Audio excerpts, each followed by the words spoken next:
हमारे वीडियो अंग्रेजी में देखने के लिए फॉलो करें हमारा ही दूसरा यूट्यूब चैनल दृष्टि IAS इंग्लिश।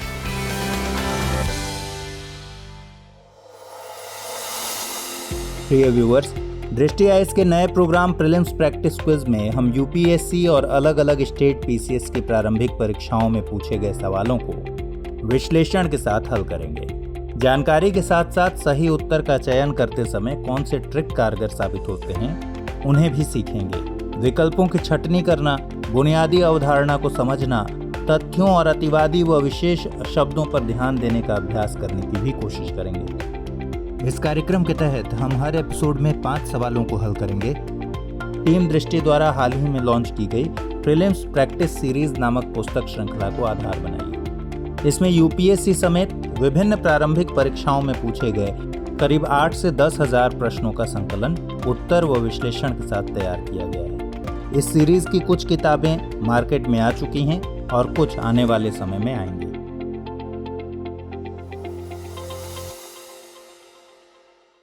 नमस्कार, आज सेशन 12 की चर्चा करते हैं। देखते हैं पहला प्रश्न है, वाणिज्य में प्राणीजात और वनस्पति जात के व्यापार संबंधी विश्लेषण यानी trade related analysis of fauna and flora in commerce traffic के संदर्भ में निम्नलिखित कथनों पर विचार कीजिए। कथन 1, ट्रैफिक संयुक्त राष्ट्र पर्यावरण कार्यक्रम यूनेप के अंतर्गत एक ब्यूरो है। कथन 2, ट्रैफिक का मिशन यह सुनिश्चित करना है कि वन्य पादपों और जंतुओं के व्यापार से प्रकृति के संरक्षण को खतरा न हो। उपर्युक्त कथनों में से कौन सा या से सही है या फिर हैं? ऑप्शंस हैं केवल 1, केवल 2, 1 और 2 दोनों। ऑप्शन डी, न तो 1 न ही 2। इसका सही उत्तर है ऑप्शन बी, यानी केवल दूसरा कथन ही सही है। प्रिय व्यूअर्स, यह सवाल पर्यावरण या जैव विविधता के संरक्षण में लगी राष्ट्रीय और अंतर्राष्ट्रीय संस्थाओं और संगठनों से जुड़ा हुआ है। ध्यान दीजिए कि सिविल सर्विसेज प्रीलिम्स में पर्यावरण और पारिस्थितिकी से जुड़े सवालों में एक सवाल संगठनों से आने की पूरी संभावनाएं होती हैं। सो सुर्खियों में रहे इस तरह के संगठनों या कन्वेंशंस के बारे में आप जानकारी इकट्ठा जरूर किया कीजिए। चलिए, यहाँ ट्रैफिक के बारे में बात करते हुए प्रश्न को हल करते हैं। हालांकि यह एक फैक्ट बेस्ड क्वेश्चन है, इसलिए जानकारी होने पर ही इसे अटेम्प्ट करना सही है, क्योंकि यहाँ 2 ही कथन हैं और ऑप्शंस को एलिमिनेट नहीं किया जा सकता। आपको बता दें कि ट्रैफिक एक गैर सरकारी संगठन है, न कि यूनेप के अंतर्गत एक ब्यूरो, इसलिए पहला कथन गलत हो जाता है। गाइस, ट्रैफिक का पूरा नाम अगर हम जानते हों तो हम इसके मिशन का सेंस लगा सकते हैं। ट्रैफिक का पूरा नाम trade related analysis of fauna and flora in commerce है, यानी जीव जंतुओं और पादपों के वाणिज्य का विश्लेषण। इसकी ऑफिशियल वेबसाइट की शुरुआती लाइंस इसके उद्देश्य को बता देती हैं। ट्रैफिक का मिशन इस बात की जांच करते रहना है कि पादपों और जंतुओं का जो व्यापार होता है तो उसकी वजह से प्रकृति के संरक्षण को कहीं खतरा तो नहीं है, इसलिए दूसरा कथन यहाँ सही है। यह संगठन जैव विविधता संरक्षण और सतत विकास के मायनों में जंगली जानवरों और वृक्षों के व्यापार पर नजर रखने की दिशा में वैश्विक स्तर पर काम करता है। तो इस तरह इस क्वेश्चन का सही जवाब है ऑप्शन बी। बढ़ते हैं दूसरे प्रश्न की तरफ। दूसरा प्रश्न है, प्रदूषण की समस्याओं का समाधान करने के संदर्भ में जैवोपचारण या बायोरेमिडिएशन तकनीक के कौन सा या से लाभ है या फिर हैं? कथन 1, यह प्रकृति में घटित होने वाली जैव निम्नीकरण प्रक्रिया का ही संवर्धन कर प्रदूषण को स्वच्छ करने की तकनीक है।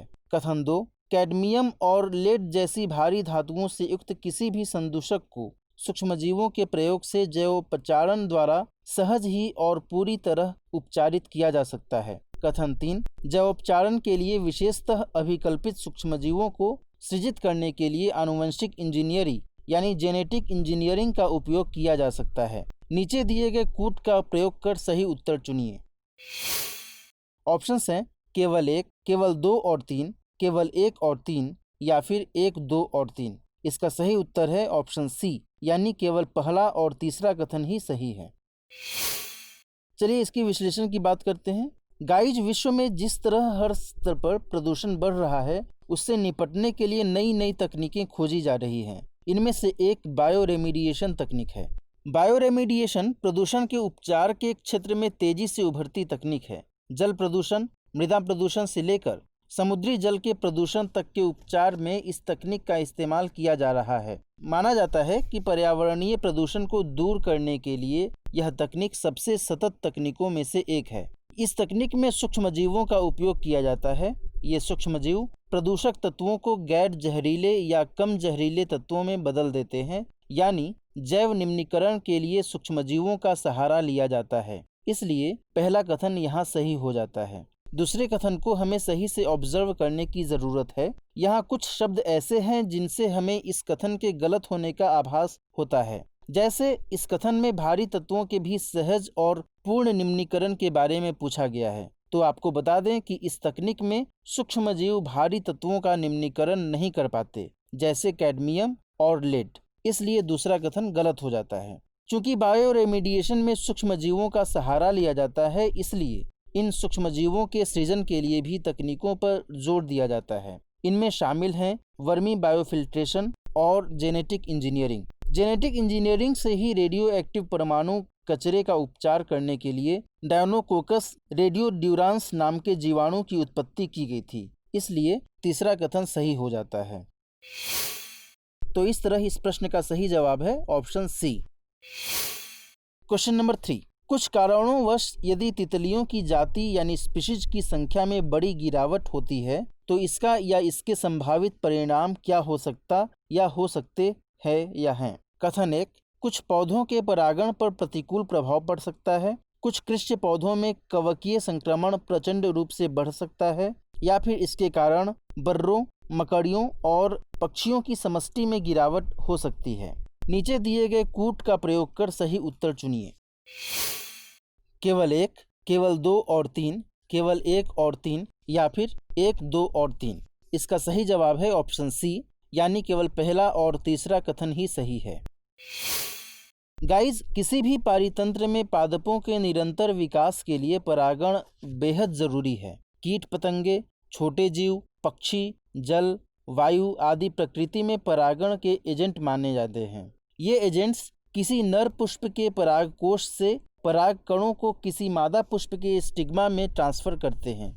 तितलियां भी पौधों में परागण के लिए प्रमुख एजेंट होती हैं। इसलिए अगर इन प्रजातियों की संख्या में बड़ी गिरावट आती है तो पारितंत्र में मौजूद पौधों के परागण पर प्रतिकूल असर पड़ता है। इसलिए यहाँ पहला कथन सही हो जाता है। दूसरा कथन गलत है, क्योंकि तितलियों की संख्या में कमी आने से पौधों में कवक संबंधी रोगों पर असर नहीं होगा। जबकि तीसरा कथन सही है। किसी पारितंत्र के खाद्य जाल में यानी फूड वेब में तितलियों की अहम भूमिका होती है। ये कई चिड़ियों, बर्रों और मकड़ियों और अकशेरुकियों यानी नॉन वर्टिब्रेट्स का भोजन होती हैं। इसलिए यह सही है कि तितलियों की संख्या कम होने पर स्थानीय पारितंत्र में इन जीवों की संख्या में भी गिरावट आएगी। तितलियां स्वस्थ पर्यावरण और स्वस्थ पारितंत्रों की संकेतक हैं। ये प्रजाति अकशेरुकियों की मौजूदगी को भी बताती हैं। इस तरह इस प्रश्न का सही जवाब हुआ ऑप्शन सी।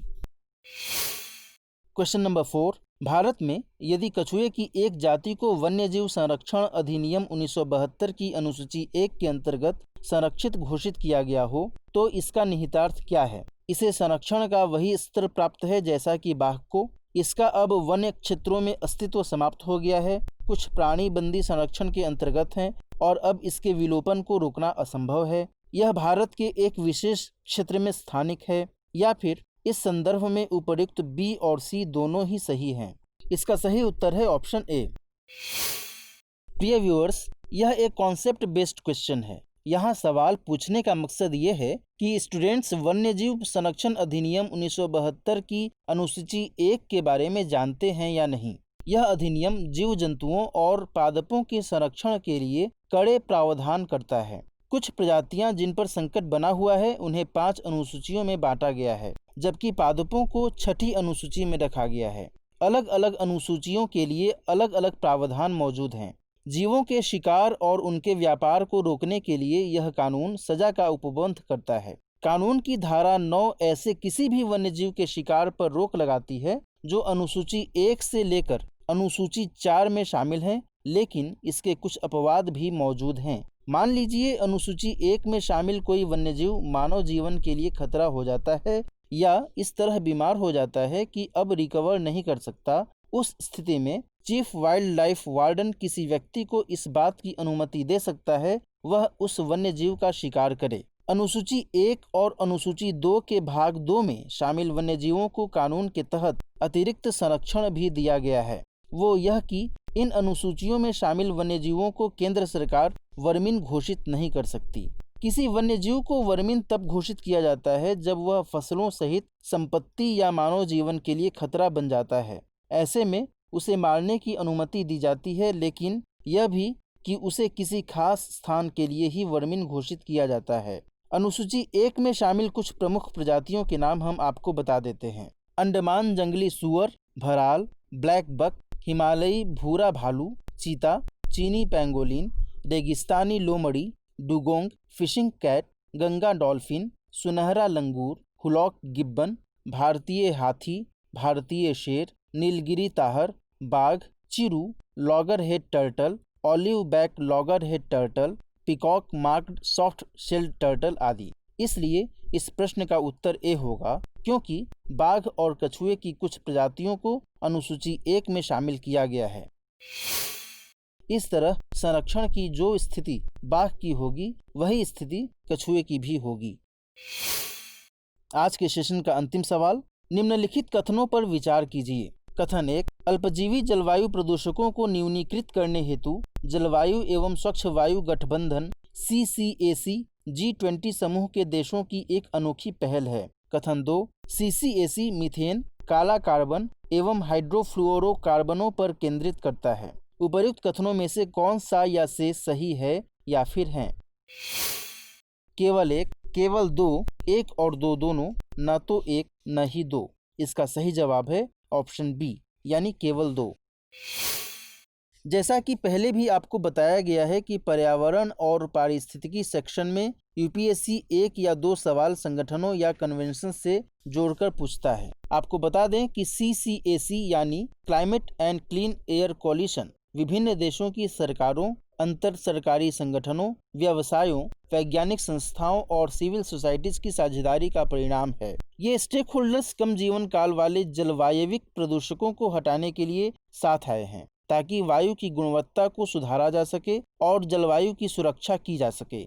इस संगठन की शुरुआत 2012 में बांग्लादेश, कनाडा, घाना, मैक्सिको, स्वीडन और अमेरिका ने संयुक्त राष्ट्र पर्यावरण कार्यक्रम के साथ मिलकर की थी। इसलिए पहला कथन यहाँ गलत है। यह संगठन अपने लक्ष्य को पूरा करने के लिए कुछ इनिशिएटिव्स चलाता है। इनके तहत जोर रहता है कि कटिंग एज तकनीकों पर बल दिया जाए ताकि मीथेन, ब्लैक कार्बन और हाइड्रोफ्लोरोकार्बन्स को तेजी से कम किया जा सके। इसलिए दूसरा कथन यहाँ सही है। तो इस तरह इस प्रश्न का सही जवाब है ऑप्शन बी,